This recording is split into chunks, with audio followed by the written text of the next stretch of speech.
Olá, meus amigos, tudo bem com vocês? Eu espero que sim.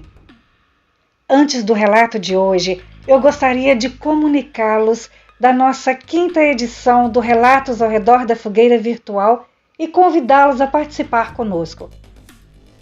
O Relatos ao Redor da Fogueira Virtual acontecerá no dia 27 de setembro. Você já sabe como funciona, não é mesmo? Se você tem um relato ou conhece alguma história de alguém e quer dividir conosco, grave a sua história e mande para o número do WhatsApp que vai estar aqui na descrição dos vídeos até o dia 20 de setembro. Você não vai querer ficar fora dessa, né? Participe conosco, envie o seu relato. Bom, no mais, eu agradeço a todos pela paciência, o carinho, a companhia e vamos ao relato de hoje. Olá, eu me chamo Carlos, tenho 37 anos e a experiência que vou contar para vocês aconteceu comigo no ano de 2015. Moro numa cidade do interior do Rio de Janeiro que prefiro não dizer o nome. Cidade pequena em cujos bairros todos se conhecem. Moro na área bem rural, onde nasci. A cidade é cortada pela famosa rodovia Presidente Dutra, que liga os estados do Rio de Janeiro e São Paulo. Como eu já disse, moro na área rural, num sítio bem grande, bem arborizado, com árvores frutíferas e ornamentais. Nessa propriedade existem mais 3 casas de primos meus que ficam na entrada da propriedade. A minha residência é mais afastada para o interior do sítio.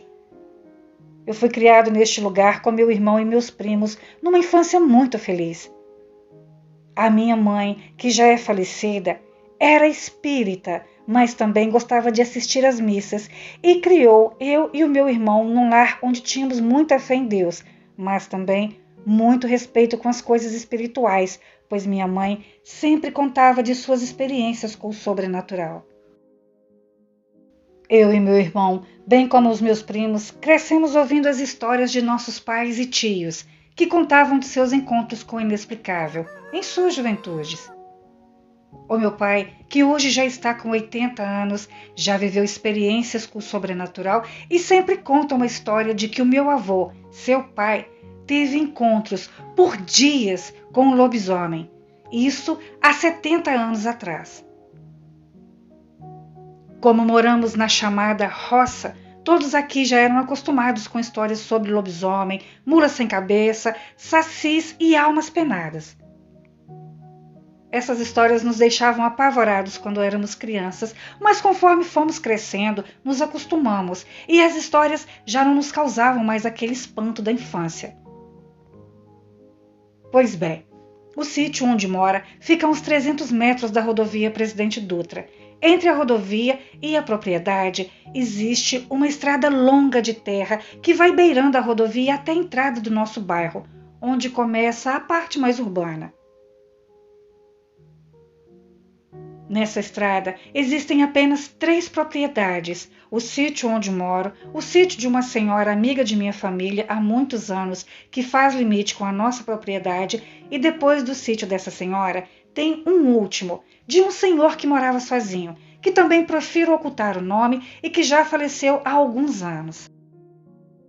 Como a família dele mora toda no centro do Rio de Janeiro, não quiseram assumir os cuidados com a propriedade e deixaram a mesma entregue nas mãos de um conhecido nosso, que limpa o local.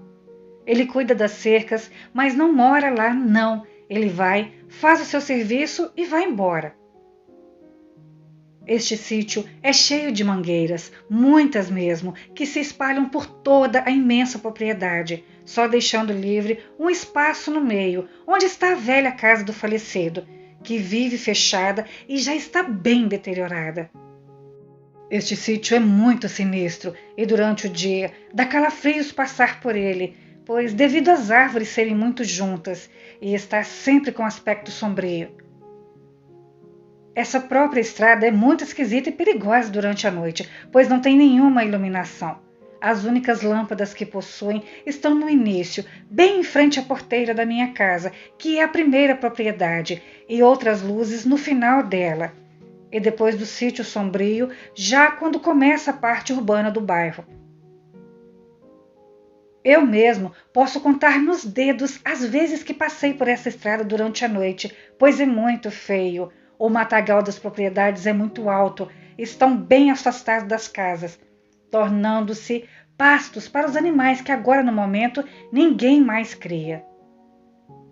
Costumamos passar por ela somente durante o dia, pois além das questões sobrenaturais, tem também os assaltos que já aconteceram muito, pelo fato de ser escuro demais. No entanto, é o caminho mais curto para se chegar ao bairro, e os mais corajosos a enfrentam. Na parte urbanizada do bairro, eu tenho uma pequena loja alugada onde guardo móveis de decorações de festas, pois também trabalho nesta área. Tenho esse espaço já há muitos anos. Era dia 2 de novembro de 2015, dia de finados. Como todos os anos nessa data, eu levantei cedo, fui ao cemitério homenagear minha mãe e meus antepassados e voltei para casa. Um grande amigo veio passar o dia conosco, aproveitar o feriado. Por volta das 15 horas, precisei ir ao meu depósito na loja para fazer uns reparos em alguns móveis e aproveitar o feriado, pois era uma das minhas poucas folgas. Este meu amigo de nome Marcos também foi, pois ia dormir em nossa casa nessa noite.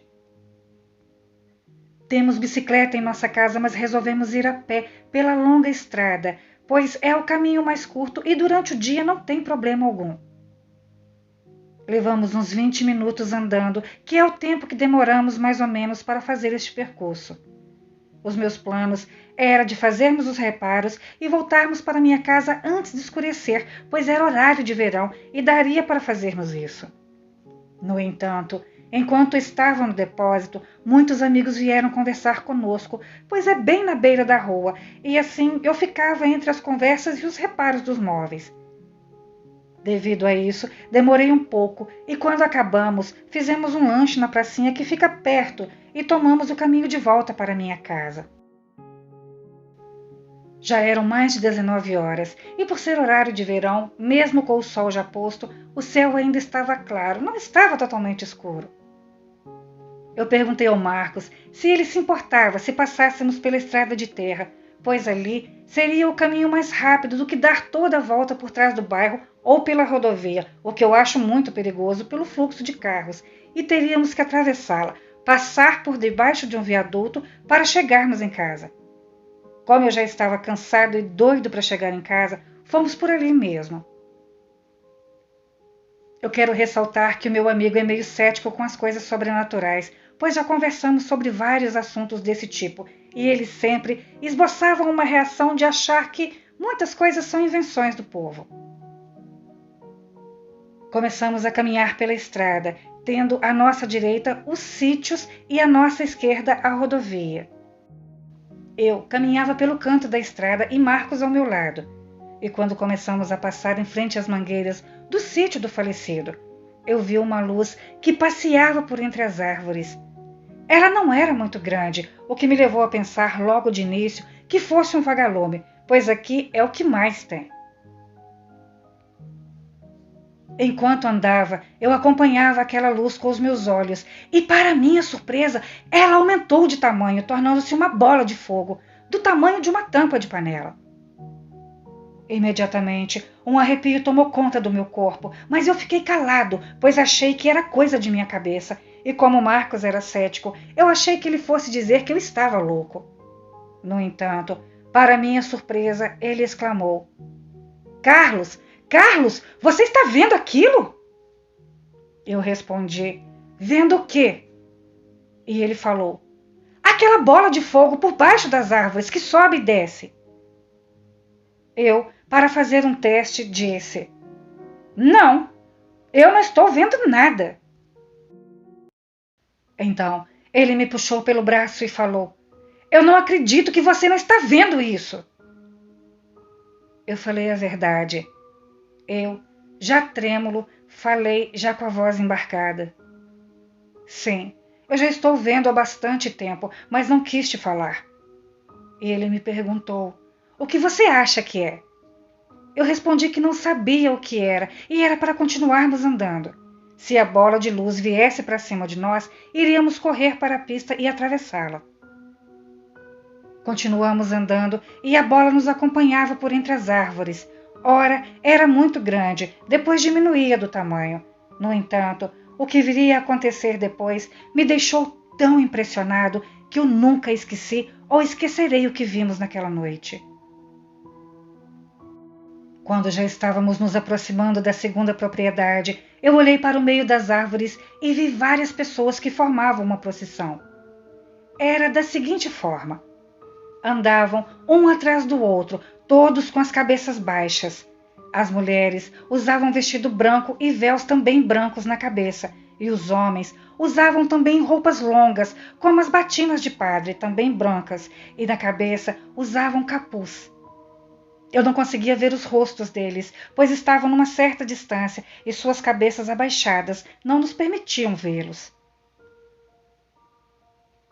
Na frente da procissão ia um homem que era mais alto, também de roupa longa e capuz, que segurava nas mãos a bola de fogo, que antes nós víamos por entre as árvores. Eu pude observar que eles não andavam com os pés no chão, mas levitavam por cima da terra. E quando eu vi isso, o pavor apoderou-se de mim e eu comecei a rezar. Marcos então me perguntou por que eu estava rezando em voz alta e eu lhe disse: olhe de novo para o meio das árvores. Ele olhou e também viu. Ele ficou tão apavorado que ficou mudo. Começamos a correr e eu disse a ele: não olhe para trás. Corremos o restante da estrada e eu não conseguia parar de pensar no que havia acabado de acontecer conosco. Quando chegamos na porteira de minha casa, paramos de correr e entramos no sítio andando, pois já nos sentíamos mais seguros, mas sem dizermos uma palavra um ao outro. Para nossa surpresa, quando íamos chegando perto de casa, depois de passarmos pela casa dos meus primos, vimos, na parte mais afastada de nossa propriedade, em meio às nossas mangueiras e jaqueiras, a mesma bola de fogo, mas não víamos mais as pessoas que a acompanhavam. Ficamos parados no meio do caminho, pois não tínhamos mais perna para correr. A bola de fogo passeou entre as árvores e subiu, desaparecendo por cima da copa das mangueiras. Quando chegamos em casa, eu contei ao meu pai o que havíamos presenciado e ele nos disse: vocês viram a procissão das almas. Aqui em nossa região, quando eu era jovem, muitas pessoas viram esse fenômeno. Faz muitos anos que ninguém mais comentou nada. Acredito que, depois do progresso e da chegada da luz elétrica, muitas coisas se afastaram para lugares mais remotos. Mas como hoje é dia de finados, acredito que elas vêm à Terra para receberem as homenagens e as rezas. Agora, o porquê apareceram para vocês eu não sei explicar. Rezem para elas descansarem em paz. No decorrer da noite, ainda conversamos sobre o acontecido, mas eu confesso que eu não consegui dormir, pois foi algo que me impressionou muito. Eu já tive outras experiências sobrenaturais, mas essa me marcou, pois meu amigo também viu. Então, não tinha como dizer que era loucura, alucinação ou invenção minha. Desde esse dia, nunca mais passei por essa estrada depois do escurecer. Até hoje, quando meu amigo Marcos vem à nossa casa, ele relembra esse acontecimento e me confessou recentemente que a sua opinião sobre o sobrenatural e o mundo invisível mudou radicalmente. Bem-aventurados os que creram sem terem visto. Quero agradecer a você, amigo Henk, por me dar a oportunidade de dividir com outras pessoas inscritas nesse belo canal essa experiência. E agradecer a Ellen, que, com sua voz maravilhosa, dá vida aos relatos, nos levando para dentro deles. Muito obrigada e boa noite.